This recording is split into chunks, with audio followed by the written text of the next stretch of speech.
We're resuming the meeting, the public meeting, on Could we get the resolutions that I think it's in item all the 29. Are there any further questions for staff on this one? And Mark, sorry, you've got your hand up. I'm not sure whether I asked this here or not, but is there the possibility in option 3 in your supplementary agenda to simply say no to closing this cycleway?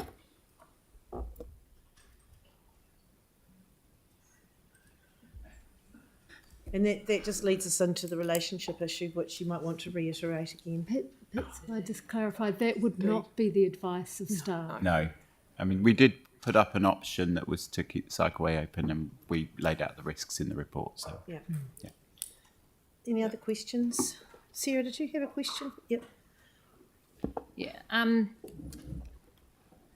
So the current sort of legislation doesn't provide for Kiwi Rail to be looking at broader transport network things. Is it legislation that's under, or is it more Kiwi Rail specific? So where does that kind of stuff lie? Do we know?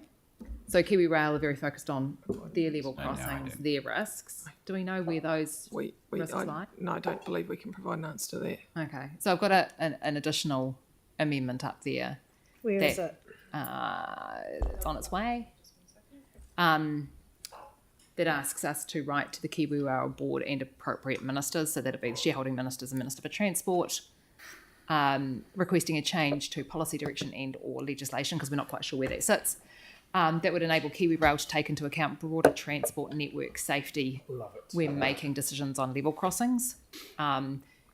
Hopefully that would enable us not just to not close things, but actually to enable a better relationship when planning safer transport and that might even use the rail corridor, those kind of things, because we've had issues with that over a period of time. Yes. Which Would you want to put the word potential change? Because otherwise you're directing them to change their policy. Requesting. It says requesting, not directing. Requesting. or changed policy. Yeah. So So Elizabeth, what do you think? It seems to me that would be a helpful and useful part of the discussion. I'm sure it'd be useful for us and for Kiwi Rail and for users of the transport network. That's sort of my opinion as a council staff officer rather than a lawyer. But I also think that it would be helpful for the issues that we're being asked to consider and that Kiwi Rail are being asked to consider as well.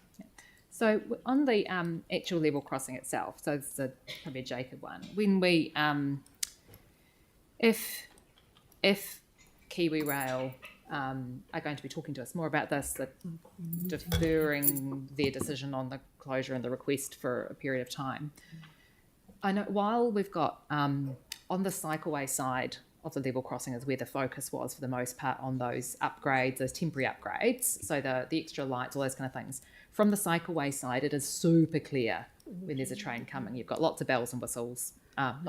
Bells and lights, not actual whistles. On the other side, we didn't actually do any upgrades. Is there the potential to suggest additional temporary measures on that side? I notice in Kaipoi, for example, they've got paint on the ground that says look for trains. Those kind of things. So temporary, easy measures to ease concerns. Yeah. Yep. That may in the meantime. Yeah. The LCSA did note some issues with the road condition and road marking, which we can sort out through maintenance budgets. They'd be relatively low cost and would really improve quick safety. to implement. Yeah. So we could get those done in the next couple of weeks if there was an agreement. Potentially, yeah. But Yeah. they are some of the issues are relatively small and could be sorted out, at relatively low cost. Okay. And I also asked that one we've talked about before, which was the road, the relative risk on our roading network for people. Could you talk us through the sort of types of levels of risk that we accept or don't accept on the roading network? So I don't know about what we accept, but certainly NZTA's Kiwi Wrap guide puts in place high, medium and low, and that makes a difference in what they've been funding over the past few years. Their low risk has a rate for DSIs, which I apologise, can't remember. A death and serious injury rate. Sorry, I can't remember the exact number, but I think it's about one every 6 to 7 years, something. We then did an exercise to look at the number of deaths versus serious injuries, and we ended up with it ended up at about a fatality rate of about a 1 in 135 years as considered a low risk on the road network. Yeah. So that's kind of where the road sits. But like I said earlier, the railed system is a different beast. It has a small number of extremely high impact events, which they consider are more like airlines or something, that kind of industry. So they don't see themselves as similar, more as like roads. They see themselves more similar to sort of aircraft and the levels of safety you have to have there. And I just want to point out to colleagues, because this is an adjourned meeting, so there's no formal part of this particular session today that would accept petitions and things. I just wanted to highlight, while we're here in public and with the organiser here, that I did email around the scanned version of the community petition on this earlier today. So that's sitting in your mailboxes there. Thanks. Thank you. Just to sort of go a little bit further from Councillor Templeton's request there, I'd really like to look at putting in a clause to this for us as a council to request to meet as soon as possible with the Kiwi Rail Board to discuss this Scrutton Roads example and also the wider ongoing relationship to try and get us on a better footing going forward with Kiwi Rail, if we could.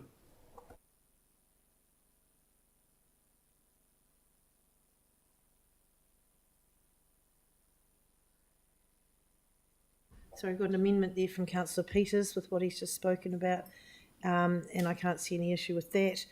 If Kiwi Rail agrees to meet with us, that would be probably a very nice meeting to have. And Councillor Templeton's amendment regarding their changing their policy direction. So is the committee, the council was happy with those two amendments to be included into the substantive? Anyone object to that? Yanni, is your question about these? I'm wondering if we should also invite the local MPs who have been quite outspoken.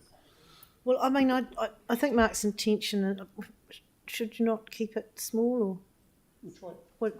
Looking to try and keep it governor to governor at this stage, but certainly involving local MPs may not be a silly idea than perhaps the ministers. Or do we need a separate meeting with the government? I mean, I don't know what's happening with our government relationship, but is there one, do we have a way in which we do work together on local issues with the MPs, and what's the best way to do it? The issue of trying to arrange a meeting around MPs is you're going to limit your time. I mean, it's hard enough to get us available as well. I'd prefer to keep this focused if we can. But maybe what we could do is once you've got the meeting organised, open the invitation to them. If they can come, they can come, and then have another one later on. I think Councillor Johansson's referring to perhaps it's time we meet with the MPs. I would suspect that the Kiwi Rail Board are less likely to want to come if there's a wider group of Okay, MPs. no, that's fine. And Councillor Peters, would it have to be all of the councillors, or perhaps just a few that are willing to come or want to come? It is a very large group, but I mean, we can work on that going forward, I guess, as to whether it's all of us or just a selection. Okay, we'll work on that. Yeah. All right, so we'll roll those into the substantive. And I think if we've... It's the land transport Explain role how as it's well. relevant to this paper. I just put through another amendment in the event that the thing was closed, that we could. I mean, given that ECAN have already been quite nimble in responding to another nonsensical closure, that we could at least approach them and ask them to extend a particular service in the event that the crossing was Can you just closed. explain to the meeting and the public who might be listening how that is relevant to this paper? I'm not saying it's not. but It's other just people- trying to be pragmatic and trying to find. So basically, what I'm asking. So recently, there's been a national directive to ban bike carriers on buses. Now that's currently happening. So in response to that, ECAN have created a service that is carrying bikes from Littleton through to Heathcote. So it's surmounting a problem with a pragmatic solution involving bicycles and not being able to get bicycles through an obstacle. We've got another potential obstacle for bicycles here that's creating a safety issue. So it would be basically using the same approach to surmount the same obstacle, and Can by I asking ask, to ECAN to support us on Is this that. a bus route?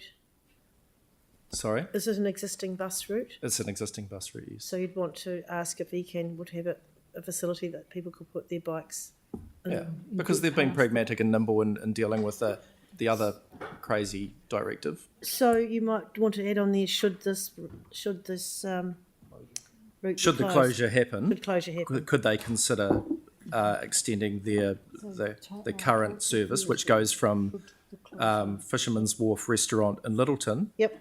which is a very good restaurant, Is it? and through to You the eat in there? through to the gondola. Yeah, I understand that. so, yeah, so, it would so be you want to just put should the route be closed at the beginning? Should that route be closed? Yeah. Add Should that to that. closure occur? Yeah, should the closure occur? Yeah. Let staff ask ECAN. Okay, I don't have an. Does anyone have an issue with rolling that in? Okay, we'll roll that in. Look, Yanni. Can we just can I just move another amendment too, just to add a note that because we did get raised in public from a deputation around note that the council has also asked for an update on the Fennelton Road rail crossing. That's not really No, in the scope of this no. paper. It's not covered. We've But, asked for it. It's been noted. yeah, I it's mean, been otherwise, noted. where do you stop and start all that? Yeah. Okay. And then so- I just have one question on the substantial resolutions Yep. at one point. I was still trying to find the 2.5 million, which still seems like a huge cost.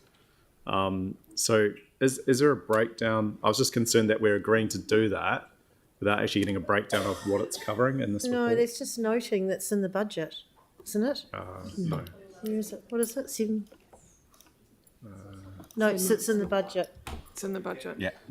So, if there's no more questions, we'll move into debate. So, is there any debate on this? Councillor Templeton. Oh, hang on, it's been moved and seconded? It's not yet. Councillor Templeton. Who wants to move this? I'll move it. Can I have a seconder? Councillor Barber. Right, now debate. Yep. Sorry, Katie, I just sent through an image. I have a real concern about the position that we've been put in as council, both as an organisation and an elected council on this one. It's our job to look at the risks across the city, and while I acknowledge KiwiRail have a mandate only to look at the risks to their own system, that needs to change. But additionally, KiwiRail do set their own standards within that and what they will and won't accept. And I believe that in this case, what they are willing to, what they are saying they won't accept is completely unreasonable.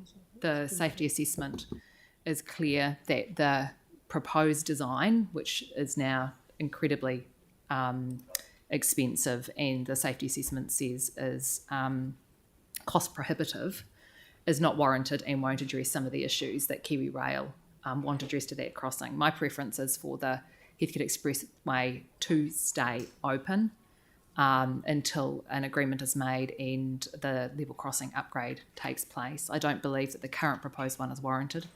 And I think in the meantime, while the cycleway stays open, we should just be doing some extra enhancements on the residential side, where the main residential areas are on Scruttons Road. We've had a long discussion in PX, and I'm still of the view that we need to keep the cycleway open. This here is the Tunnel Road off-ramp at Port Hills Road. So they're going from 100 kilometres an hour, where that sign is. They're going from 100 kilometres an hour to 60 kilometres an hour.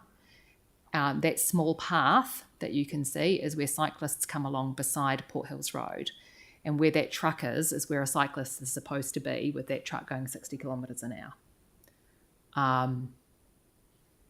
while there are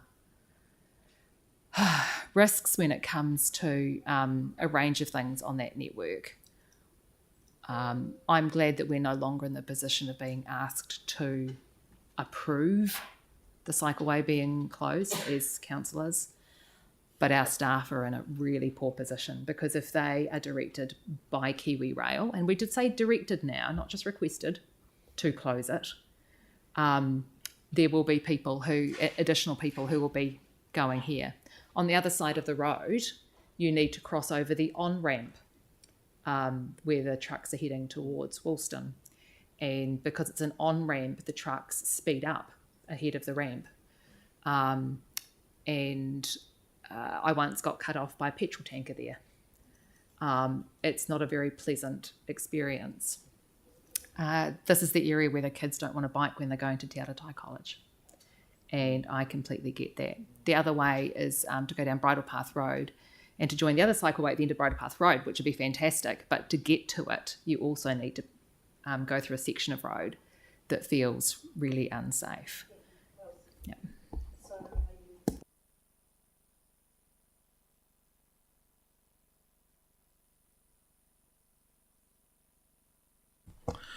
Thank you.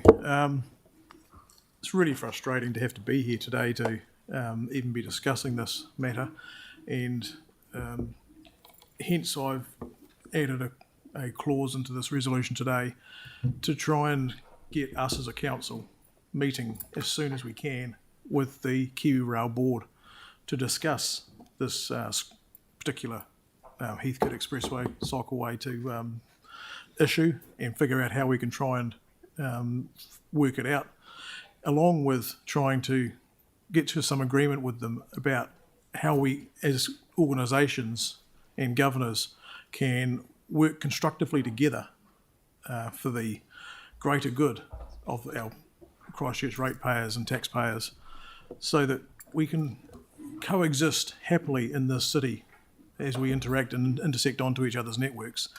So really keen to try and get that meeting happening.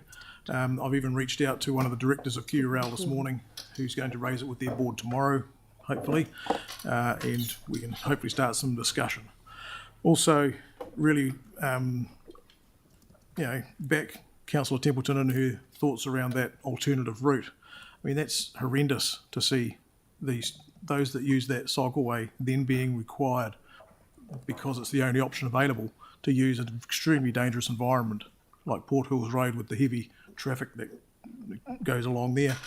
That's really untenable to me, and I'm sure it's untenable to all of us, to put people in potentially harm's way because we can't use a piece of the infrastructure that we've invested in as a city, and then being required to close at the rather unfortunate request that Kiwi Rail have put before us. I also am extremely reluctant to approve the closure of that Heathcote Express cycleway, and I do note that the council staff do have that delegation going forward, should they be directed to by Kiwi Rail. Hopefully that direction never comes to surface and we can find a way to navigate our way through this impasse and get to a place where we can happily coexist together and play well in the sandpit together. We've got to be mature about this. We've got to find a solution.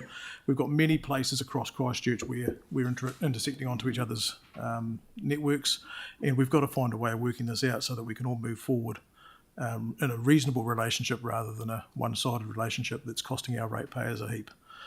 We've got to Thank you. try and get together with them as the Kiwi Rail Board as governors, and also I believe the ministers, get the government on side to try and sort this out. Thank you. Councillor Fields? Thank you, Madam Chair. I support the resolution. It's not ideal. We're all sitting around here pretty much agreeing with one another, which is fantastic. There are lots of people agreeing. We've got ministers agreeing with us. We've got MPs agreeing with us. Everyone's pretty much agreeing. So that's good. So we're just taking a pragmatic stance at this time. Again, it's not ideal. I think that you can't really make an omelette without breaking eggs, unfortunately. And as we're creating this all the good things that we're doing in Christchurch, we have to reckon at some stage with the regulatory framework that sort of makes things doable and undoable and all that sort of stuff. We've got this amazing cycleway. I go through there all the time. But look, the reality is it does run next to a railway line, and we do have to sort of think about the safety aspect. Not for 1 second does anybody in this room or anybody commenting on this process want anybody to come to any harm at that point. So we have to make sure that we get that right. And there is a bottleneck coming from the Port of Lyttelton. Who knows how technology will change? That railway line could increase in freight volumes over time with the way that freight movements happen between ships and land ports and all that sort of stuff. We just don't know, so it could make it even more unsafe. So it's good that we're dealing with it now. We have to be a little bit pragmatic, agree with everything Mark and Sarah have said, and yeah, we've just got to keep engaging and just try and get a good outcome here. Pragmatic now, but hopefully we'll all see sense in the end and get a good solution. Thank you. And thank you for keeping your debate concise, because we're running really short of time. Councillor Harrison-Hunt. Kia ora koutou. It's things like this which I'm thankful for, particularly around holes in policy. And when we're looking at the risk profiles, which I've asked staff before, they obviously don't align, and sometimes they misalign, particularly with NZTA, with KiwiRail, with other governmental organisations. And to be quite honest, a lot of organisations tend to call local government the little brother of such a big beast, which is central government, when in actual fact we do more on the daily and affect more people's lives than anybody else does at all. Everything you walk out, we work on the footpaths, the roads, the parks, the gardens, community groups, water. There's so many things that we affect the ratepayer, the taxpayer, on a daily basis. Now, when we're looking at a hierarchy of power, we tend to see, obviously, central government and local government, but when it comes to the subsidiaries like KiwiRail, NZTA, etc., there tends to be a bit of an impasse, as which is said in one of the recommendations here. So I completely support the amendments that are put forward. I wanted to hone in on Councillor Templeton's one, where we want to look at a request to changing policy frameworks and provisions, particularly more extending them to extend the risk profile that has a bit more of a broader range where we can align with any of those. I feel like low, medium, high don't tend to be able to hit the mark when it comes to local government because it's so multifaceted. So I support this for now. There may be parts which I may not support, but in essence, we do know the impasses that we have, particularly with ratepayer and taxpayer, and the ratepayer tend to lose the most more than anybody else. Kia ora. Thank you. Councillor Scandrett. Thank you. First of all, I want to thank the media for picking this up and honestly covering it and what's happening and what's being forced rather than well and good negotiation between government organisation, central government if you like, and ourselves. There is so much dictated to councils by central government and agencies like KiwiRail and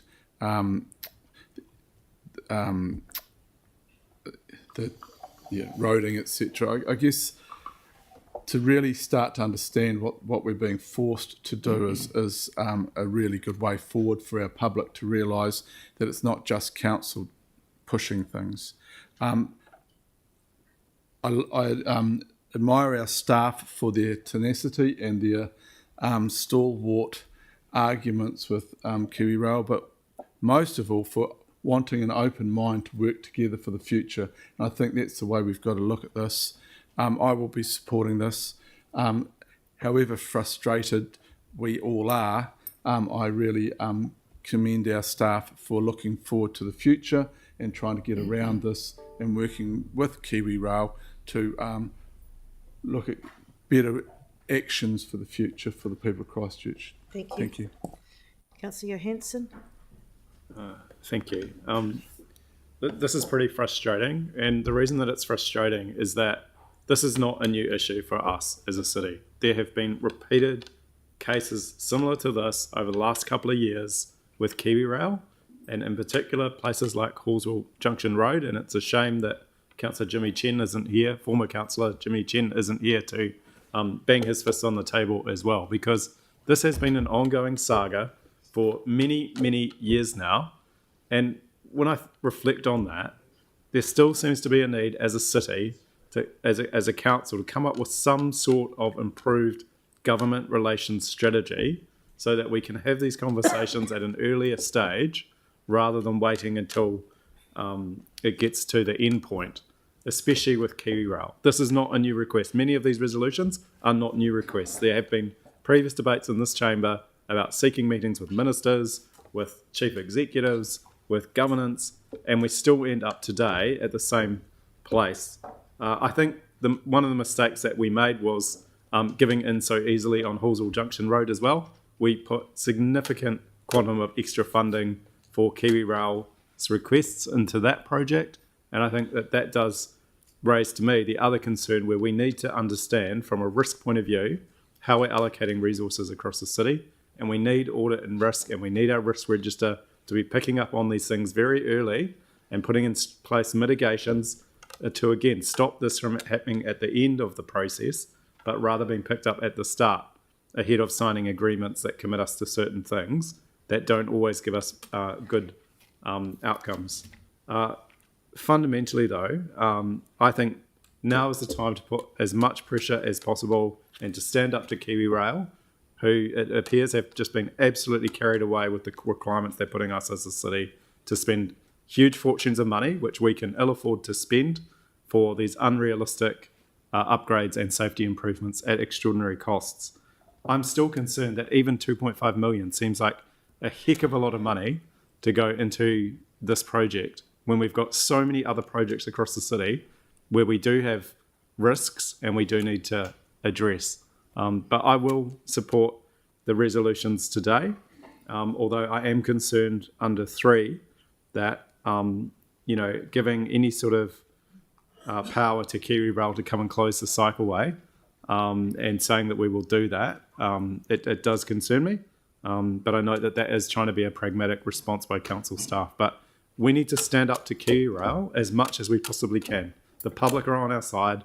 It is clear that there's been a huge growth in this extraordinary risk assessment stuff that has led to very difficult to understand decisions being made and putting an extraordinary cost on us as a city and on our community for what just doesn't appear to be a very common sense approach. Thank you. Councillor Barber. Yeah, thank you. I think everybody's spoken really well about this issue around the table. I think we're all frustrated. We spent far more time on this than we needed to. I'm really hoping that KiwiRail will be open to more pragmatic solutions instead of taking a sort of a tone-deaf approach. I also want to thank the council staff for their time and patience that they put into this, grappling with the possibilities and potentialities. I also want to reiterate what Councillor Scandrett said. Sometimes the media can be absolutely fantastic, and in this case, making it really clear to KiwiRail that there is a huge amount of opposition to this. I think they should get out in public a bit more and listen to the people and work with them towards pragmatic solutions instead of pontificating from on high. So I'm really supportive of this, and that's why I second it. Cheers. Thank you, Victoria. Thank you. I think fundamentally this is a question of risk for us today, and it's not just about risk to life or limb, but it's about reputational risk. We've spoken a bit about legal risk and also, I think, financial risk exposure. And we have to realise that we cannot eliminate the risk entirely, so it follows that we're not going to get a perfect outcome today. I think that amended resolution number 3 is the backdoor route to get the same resolution as we had in the original report, which is to close the cycleway. We've already got the direction to close it. Whether we call it a request or a direction is neither here nor there. What remains in the balance is when it's going to happen. So for me, notwithstanding that latest email and the amendments that we've got, the net result is still the same, that the cycleway will be closed, and that's what we're asked to decide on. Now, we've been told that the position from staff they've reached this is because they think that the risks, what's their wording, is potentially large. That's the wording that's in the report. And we've heard that the legal position is largely unknown and untested. Now, be that as it may, what we do know is that there's a really huge imbalance of power and the cost that KiwiRail is putting on us is unreasonable. And let's be under no illusion here, this is a really slippery slope. We've heard that there's many crossings like this across the city, and the financial risk exposure to us is potentially really huge. Now, we don't need a legal opinion on that. That's just, I think that's pretty obvious. This isn't a legal perspective, but to my mind, the imbalance of power is, by another name, is unconscionable bargaining. It's clearly unfair and it's unreasonable. And for me, there's no easy decision here.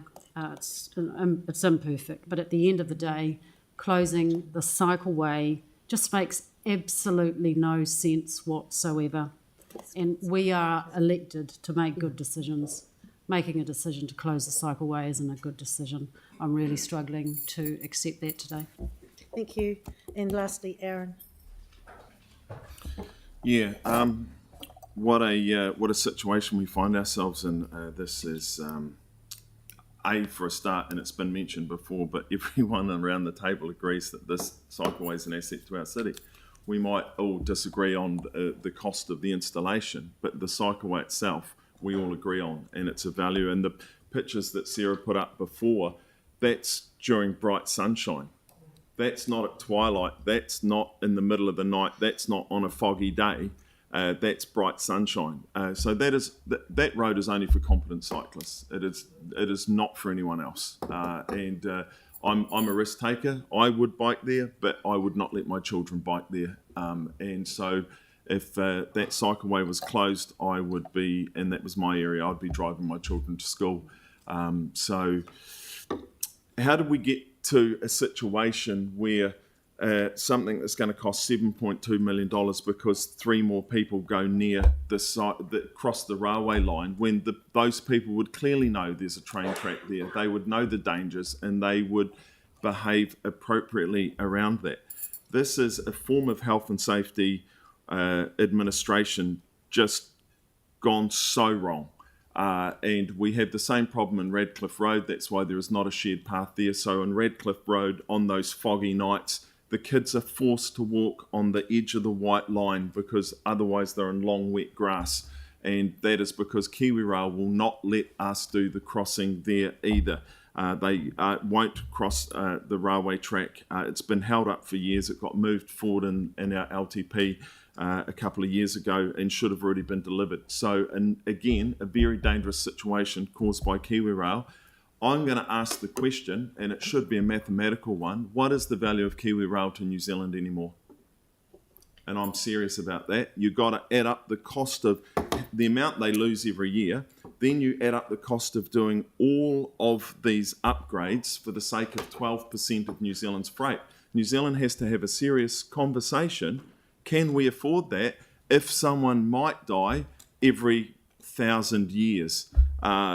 So you have to balance that decision, and I think as a country we have to have a conversation to go, if we're going to make such dumb decisions in favour of such ludicrous equations around health and safety, then close KiwiRail. All right. Mel. Because it has no value when it costs that much. The decision today gives our council staff the ability to close the cycleway if and when directed by KiwiRail. I know they've said it's to be confirmed the date, but it's if and when, in my view. The moment it will remain open beyond tomorrow, which is a positive thing, so we should be thinking about that. Like all councillors, I feel the closure of the cycleway is an overreaction to potential risks, but Council also doesn't want to be responsible for increasing the risk to people being killed or severely injured if they decide to cross the railway line. And also, if we don't give staff the ability to close the cycleway in response to a directive from KiwiRail, then there's a good chance that KiwiRail may force the closure of Scrutton's Road. They have the overriding authority to do that. Now, considering there's a family that lives on the other side of the crossing and there doesn't appear to be any other access except via Scrutton's Road, it means allowing for the potential for the road to be closed is not an option that's open to us, in my view. So that all means the only pragmatic way forward with this is to work with KiwiRail, move the design forward for the works, and hope that maybe the cycleway may only close for a short period of time once the work to get it constructed is ready to go. So fingers crossed. Thank you. Look, I won't debate because we're really out of time, but I just want to say, Councillor Coker, that I think you put that so succinctly. I couldn't improve on that. And I too took it as a real positive sign that KiwiRail have come and offered this time extension until we continue to work. There may be other solutions rather than the big one, who knows. So I'll put the motion today. All those in favour say aye. Aye. Opposed? Just number 3. Councillor Templeton's opposed to number 3. Hold up. Councillor Henstock opposed. The whole Division.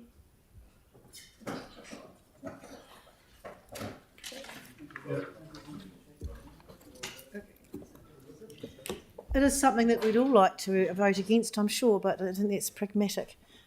If any of the councillors are opposed to a particular recommendation, please let me know so I can work it. Yeah, great. Councillor Peters. So everyone can see all the reasons. Councillor Fields. Yep.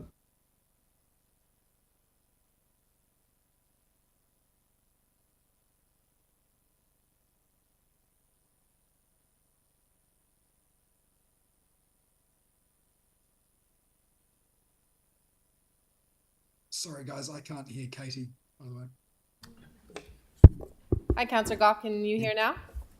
I can hear you. Great. Thank you. We haven't gotten to you yet.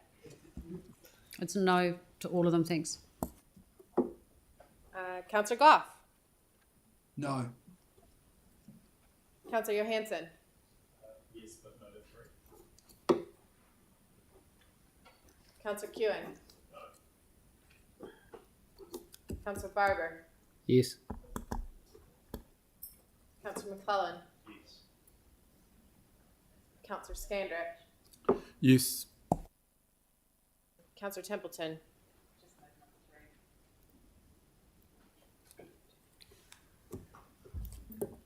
That's 10 for.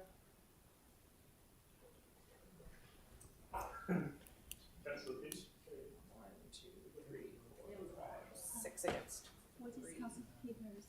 Councillor Peters. Was a yes. So it's carried. Carried. Thank you. Thank you very much. Okay, so just for clarification, the other 3 items, so we could take those forward